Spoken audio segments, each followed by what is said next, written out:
देश में चुनाव हो तो चुनावी विश्लेषक बन जाएं, आंदोलन चल रहे हो तो आंदोलन जीवी बन जाएं और इससे फुर्सत मिले तो भाई साहब इच्छाधारी एक्सपर्ट बनकर हर सेक्टर में ज्ञान देने लग जाएं, फिर चाहे वो इकोनॉमी हो या विदेश नीति। इस परिचय से तो आप समझ ही गए होंगे कि हम किसकी बात कर रहे हैं। जी हाँ, आप सही समझे, हम देश के प्रोफेशनल प्रोटेस्टर योगेंद्र यादव की बात कर रहे हैं। लेकिन आज उनकी बात इसलिए क्योंकि एक बार फिर योगेंद्र यादव ने भारत के खिलाफ अपने खतरनाक मंसूबों को जाहिर किया है।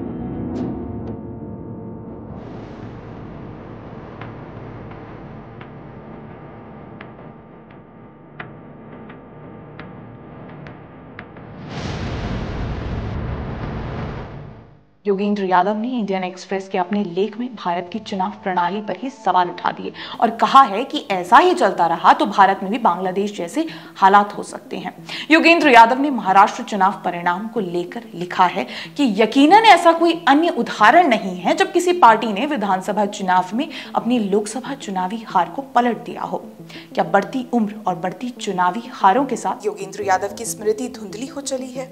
2004 में लोकसभा चुनाव से पहले 3 राज्यों के चुनाव में भाजपा भारी मतों से विजय हुई थी। उसके बाद लोकसभा चुनाव में हार गई।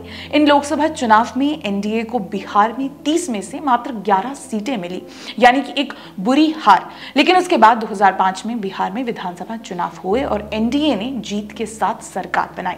ऐसा नहीं कि तब देश में राजनीतिक दिवालियापन का शिकार हो चुके योगेंद्र यादव जैसे लोग नहीं थे, तब भी थे। बस अंतर इतना है कि तब कांग्रेस और उनके सहयोगी दलों ने अपनी राजनीति योगेंद्र यादव जैसे लोगों को आउटसोर्स नहीं की थी, इसीलिए इन्हें प्रचार माध्यमों पर उतनी फुटेज नहीं मिलती थी। और जहां तक योगेंद्र यादव के तर्क की बात है, वे ये नहीं बताएंगे कि महाराष्ट्र के साथ अभी झारखंड का भी परिणाम आया है और वहां भी लोकसभा चुनाव के मुकाबले 15% का वोट स्विंग देखा गया है, जो वोट लोकसभा चुनाव में भाजपा के पक्ष में था और इस विधानसभा चुनाव में इंडी गठबंधन को मिला है। तो सवाल ये है कि उन्होंने फिर इस पर क्यों नहीं लिखा? दरअसल योगेंद्र यादव और उनका पूरा इकोसिस्टम जब किसी राज्य में चुनाव जीतते हैं तो भाजपा को समझाते हैं कि भाजपा इसलिए हारी क्योंकि विधानसभा चुनाव स्थानीय मुद्दों पर लड़े जाते हैं, ना कि मोदी जी के नाम पर। लेकिन जब हार जाते हैं तब यही लोग कहते हैं कि नहीं जी, हम तो लोकसभा में जीते थे, अब परिणाम विधानसभा में अलग कैसे आ गया? यानी चित भी मेरी, पट भी मेरी। महाराष्ट्र की बात करें तो सिंपल गणित यह है कि भाजपा ने लोकल मुद्दों पर चुनाव लड़ा, जिसमें किसानों से जुड़े कपास, सोयाबीन और प्याज जैसे मुद्दे थे। ये भाजपा की गलती नहीं है कि योगेंद्र यादव के इकोसिस्टम ने लाडली बहन योजना को हल्के में लिया। ये केवल हम नहीं कह रहे, बल्कि इस महाराष्ट्र चुनाव में महिलाओं का वोट परसेंटेज बता रहा है। और दूसरी ओर योगेंद्र यादव महीनों से महाराष्ट्र में किन मुद्दों की पिच तैयार कर रहे थे? संविधान खतरे में है, जाति जनगणना होनी चाहिए, अडानी ने सबको खरीद लिया है और धारावी में हम अडानी को घुसने नहीं देंगे। हारने के बाद भी ये इस बात को नहीं मानेंगे क्योंकि इन्हें हार जाने के बहाने के तौर पर एक प्रोपेगेंडा चाहिए। रमाधीर सिंह अगर महाराष्ट्र में होते तो इनसे कहते, अब तो सच बोल दे के। योगेंद्र यादव का कहना है कि आश्चर्य की बात यह है कि महाराष्ट्र की राजनीति के सभी पैटर्न लगभग गायब हो गए हैं। ऐसा लगता है जैसे किसी इनविजिबल हैंड ने महाराष्ट्र में हमेशा से मौजूद क्षेत्रीय, शहरी, ग्रामीण मतभेदों को समतल कर दिया है। दरअसल क्षेत्रवाद, भाषावाद, जातिवाद के समीकरण कहीं भी हमेशा से मौजूद नहीं रहते, ये बनाए जाते हैं और योगेंद्र यादव जैसे लोगों और उनके इकोसिस्टम के द्वारा ही बनाए जाते हैं। आश्चर्य सिर्फ योगेंद्र यादव को ये होना चाहिए कि इस बार उनका सिस्टम लोकसभा चुनाव की तरह फेक नैरेटिव फैलाने में कामयाब नहीं रहा। इसकी सबसे बड़ी वजह रही है कि प्रधानमंत्री मोदी के नेतृत्व में जनता का विश्वास और महायुति गठबंधन का चुनावी मैनेजमेंट, जिस मैनेजमेंट में सीट बंटवारे से लेकर घोषणा पत्र की अलग अलग योजनाएं शामिल हैं। सबसे हंसी की बात आप देखिए, योगेंद्र यादव क्या लिख रहे हैं। मैंने ऐसी कई लहरें देखी हैं जिन चुनावी लहरों को सूंघ सकते हैं। सड़क पर हर कोई इस बात पर सहमत है कि विजेता कौन होगा, भले ही वे अंतर न देख पाए। महाराष्ट्र से ऐसी कोई खबर नहीं आई। अरे सलीम जी, जहां तक देखने और सुनने की बात है, अभी हरियाणा में आपने अपनी आंखों से सुनामी देखी थी और कानों से कांग्रेसी तूफान सुना था। वहां क्या हुआ? बहनों और भाइयों, मैं एक जमाने में चुनाव की भविष्यवाणी किया करता था। लोग मेरे से पूछते थे, इसलिए आज भी पूछते हैं, योगेंद्र जी बताओ इस चुनाव में क्या होगा। मैंने कहा जी इस चुनाव में 3 संभावनाएं हैं। पहली संभावना तो यह है कि पूरे हरियाणा में कांग्रेस की हवा चलेगी।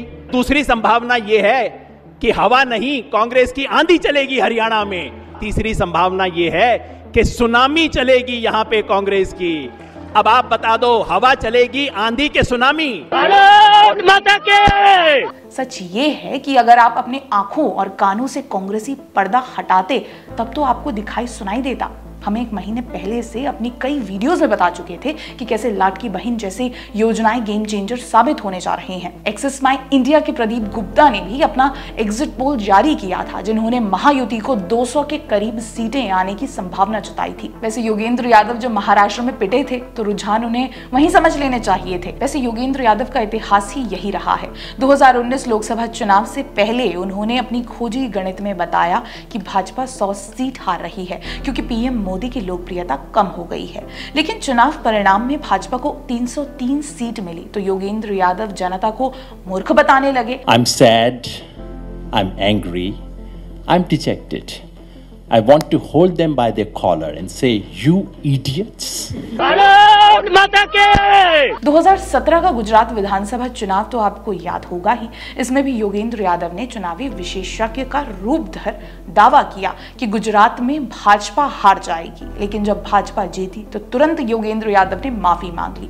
इससे पहले 2022 यूपी चुनाव में उन्होंने भाजपा को हराने के लिए पूरा जोर लगा दिया था। किसानों के नाम पर आंदोलन किए गए, उत्तर प्रदेश में कानून व्यवस्था खराब करने के कई प्रयास हुए, लेकिन जब जीत नहीं हुई तो योगेंद्र यादव विपक्ष पर खींच निकालते दिखे कि अच्छी पिच तैयार करने के बावजूद अखिलेश यादव जीत नहीं पाए। योगेंद्र यादव को आप सिर्फ गलत अनुमान और मीठी जुबान तक सीमित मत समझिए। ये व्यक्ति भारत के लिए कितना खतरनाक है हम आपको बताते हैं। सर्बिया का एक्टिविस्ट है स्रजा पोपोविच, जो साल 1998 से अपना संगठन बनाकर विश्व के अलग अलग देशों में वहां के लोगों को अपने साथ लाकर रेवोल्यूशन के नाम पर वहां की सरकारें बदलने का काम करता है। जॉर्ज सोरोस तो आपने नाम सुना ही होगा, कुछ वैसा ही। फर्क ये है कि स्रजा पोपोविच के बारे में काफी कम लोग जानते हैं और ये अपना काम काफी गुपचुप तरीके से करता है।